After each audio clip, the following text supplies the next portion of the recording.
Welcome back to Their Study channel. Today is 5th November 2020. So let's start our video with the motivational quotation. Your positive action combined with positive thinking result in success. Shiv Kheda जी की एक पुस्तक है या book है जिसमें उन्होंने ये thought लिखा था. बहुत ही अच्छा थॉट है. आप अगर इसे अपने लाइफ में इम्प्लीमेंट करेंगे तो डेफिनेटली आपको सक्सेस मिलेगी. तो चलिए स्टार्ट करते हैं फर्स्ट क्वेश्चन के साथ. First question is recently world biggest IPO was about to be launch by which company. So Hindi में भी पढ़ देते हैं. हाल ही में दुनिया का सबसे बड़ा IPO किस कंपनी द्वारा लॉन्च किया जाने वाला है. So B is the right answer, ant company. Ant company किसकी है तो आपने नाम सुना होगा. चाइना में एक इंसान है जिनका नाम है जैकमा जो कि जिन्होंने बहुत बार फेलियर्स देखे. 4 बार 4th क्लास में वो फेल हुए, 8th क्लास में भी वो फेल हुए, कॉलेज में भी 2 बार वो फेल हुए और 30 से ज़्यादा नौकरियों में उन्हें रिजेक्शन मिला. और अगर हम बात करें KFC में तो 24 वैकेंसीज थी और 25th रैंक इनकी आई थी. मतलब ये 25th नंबर पे थे. इसकी वजह से इन्हें वहाँ भी रिजेक्ट कर दिया गया.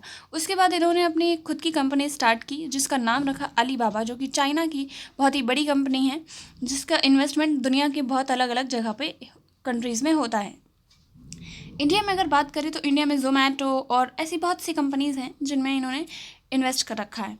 तो उन्हीं की ये कंपनी है जिसका नाम है आंट कंपनी और जिनका IPO जो कि दुनिया का सबसे बड़ा IPO होने जा रहा था पर उसे रोक दिया गया क्योंकि उसकी वजह से जो पूरा दुनिया का मार्केट है वो अनस्टेबल हो जाता.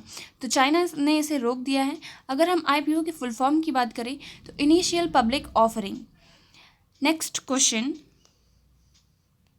Wait a second.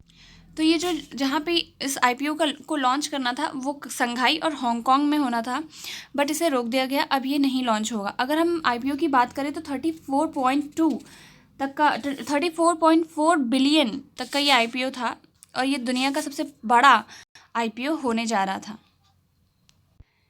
Second question, which of the following countries has recently held a referendum for euthanasia. निम्न में से किस देश ने हाल ही में इच्छा मृत्यु के लिए जनमत संग्रह करवाया. So the answer is New Zealand. New Zealand में भी चुनाव हुए थे और उनके नए प्रधानमंत्री जो बनी हैं वो कौन है आप लोग कमेंट सेक्शन में ज़रूर बताइएगा. अगर हम बात करें रेफरेंडम जनमत संग्रह की तो ये जो यूथनेशिया है ये इच्छा मृत्यु का एक प्रावधान है जिसके लिए न्यूजीलैंड में रेफरेंडम कराया गया. लोगों से पूछा गया और लोगों ने कहा है कि हाँ हम इच्छा मृत्यु करना चाहेंगे पर ये ऐसा नहीं है कि हम सुसाइड कर सकते हैं. जैसे कि कोई भी इंसान किसी बीमारी से गुजर रहा होगा और जिसका कोई भी इलाज नहीं होगा, 2 डॉक्टरों के द्वारा वो बताया जा चुका होगा कि हाँ इनकी जो मृत्यु है वो कुछ समय बाद हो ही जाएगी. तो उस केस में कोई अगर व्यक्ति चाहेगा तो उसे इच्छा मृत्यु दे दी जाएगी. तो ये है यूथेनेशिया जो जिसके लिए रेफरेंडम कराया गया न्यूजीलैंड में. ओके तो चलिए देखते हैं नेक्स्ट क्वेश्चन. अगर हम बात करें एक्ट की तो किस एक्ट के थ्रू ये रेफरेंडम कराया गया था. तो End to Life Choice Act 2019 referendum. तो चलिए नेक्स्ट क्वेश्चन देखते. नहीं, अगर हम बात करें यूथनेशिया लॉ की तो ये कहाँ है जहाँ पे इच्छा मृत्यु का प्रावधान कर दिया गया है. तो ये बहुत ही कम कंट्रीज़ में ऐसा किया गया है. अगर हम बात करें यूनाइटेड नेशंस की कुछ स्टेट की तो वहाँ, और अगर हम बात करें कोलंबिया की तो कोलंबिया में भी ऐसा एक्ट पास हो चुका है जिसमें हम इच्छा मृत्यु ले सकते हैं. बट ऐसा इंडिया नहीं है. इंडिया में जैसे आर्टिकल 21 है उसके तहत कि सभी को जीवन जीने का अधिकार है, इसकी वजह से इस एक्ट को नहीं पारित किया जा सकता. यहाँ पे इच्छा मृत्यु का प्रावधान नहीं है. तो चलिए देखते हैं next question. Third question, recently the Indian army has launch which secure messaging service for its soldiers. हाल ही में भारतीय सेना ने अपने सैनिकों के लिए कौन सी सुरक्षित संदेश सेवा शुरू की है. So the answer is SAI secure application for internet. अगर हम इसकी बात करें ये व्हाट्सएप की ही तरह है क्योंकि जो आर्मी ऑफिसर्स होते हैं उनकी जो इन्फॉर्मेशन होती है वो कहीं पे भी शेयर ना हो या फिर वो लीक ना हो. इसकी वजह से ये एक अलग व्हाट्सएप टाइप का ही एक सर्विस है जो कि बनाया गया है, जिसमें सिर्फ और सिर्फ इंडियन सोल्जर्स के लिए है ये, और इसे बनाया भी इंडियन आर्मी के द्वारा गया है, और भारत की ही ये सर्विस है जो कि आर्मी में प्रोवाइड की जाएगी। तो चलिए देखते हैं। अगर हम बात करें डिफेंस की, तो डिफेंस के कॉरिडोर बनाए जाएंगे, 2 कॉरिडोर बनाए जाएंगे, एक तमिलनाडु में और एक उत्तर प्रदेश में। तो ये बहुत इंपॉर्टेंट एरियाज़ हैं जहाँ जहाँ ये सेटअप किए जाएंगे। तो अलीगढ़, अगर हम उत्तर प्रदेश कॉरिडोर की बात करें तो अलीगढ़, लखनऊ, कानपुर, चित्रकूट और झांसी में ये होगा, ये कॉरिडोर बनाया जाएगा और काम भी शुरू हो चुका है। अगर हम तमिलनाडु की बात करें तो तिरुचिपल्ली, कोयम्बटूर, सोलेम, चेन्नई और होरस। Next question. Recently, India has held a virtual meeting with the Gulf Cooperation Council (GCC). Which country is not part of it? तो अगर हम बात करें गल्फ कोऑपरेशन काउंसिल की, तो इसमें ईरान शामिल नहीं है। Iran is the answer for this question. But जो गल्फ कोऑपरेशन काउंसिल है, इसके जितने भी कंट्रीज़ इसमें हैं पार्टिसिपेट, जिसमें इसमें करती हैं, वो सब की सब इंडिया के साथ फ्रेंडली रिलेशन रखती हैं। अगर हम बात करें कि ये न्यूज़ में क्यों आया, तो अगर हम देखें कि यहाँ पे जितनी भी कंट्रीज़ हैं, Kuwait, Bahrain, Oman, UAE, Saudi Arabia, इनके साथ जो इंडिया की वर्चुअल मीटिंग होने वाली है वो कराई जाएगी, तो इसलिए ये इम्पॉर्टेंट था। नेक्स्ट क्वेश्चन, ये तो मैंने आपको बता ही दिया मैप में।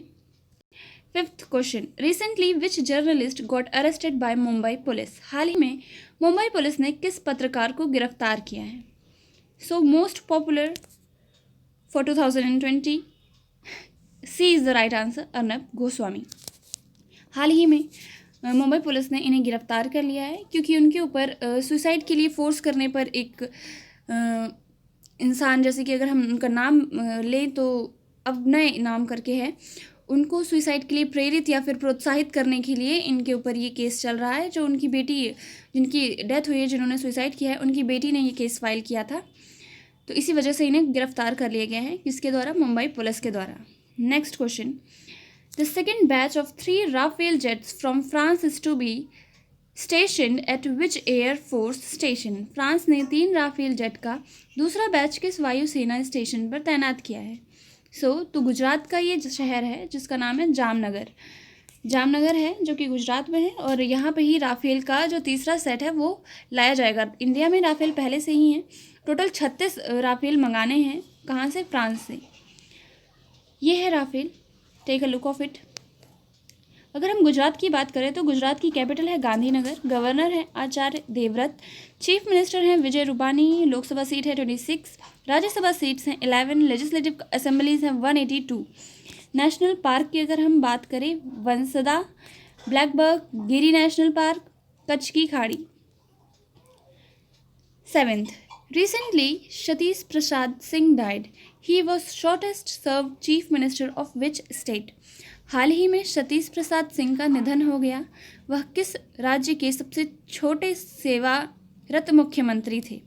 तो वो बिहार के 5 दिन के बने मुख्यमंत्री थे, जिनका भी हाल ही में निधन हो गया है।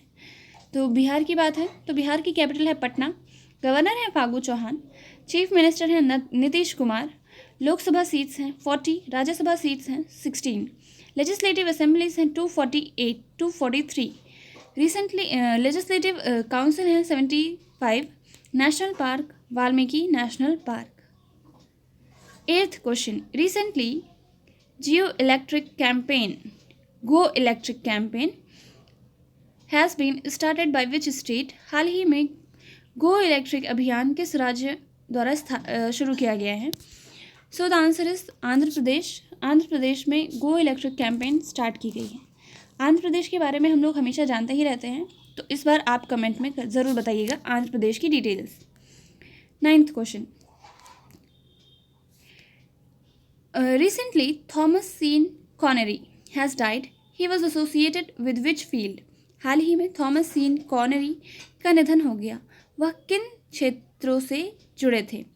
तो वो फिल्म से जुड़े हुए थे, वो एक एक्टर थे और उनका भी हाल ही में निधन हो गया। 10th question and the last question is, which of the following company has become official title sponsor of Women T20 League 2020? निम्नलिखित में से कौन सी कंपनी महिलाओं की T20 लीग 2020 की आधिकारिक तस्माक प्रायोजक बन गई है? So the answer is Reliance Jio. So this was the last question of the date of 5th. So thank you for watching. Do subscribe it and also like my channel. Thank you.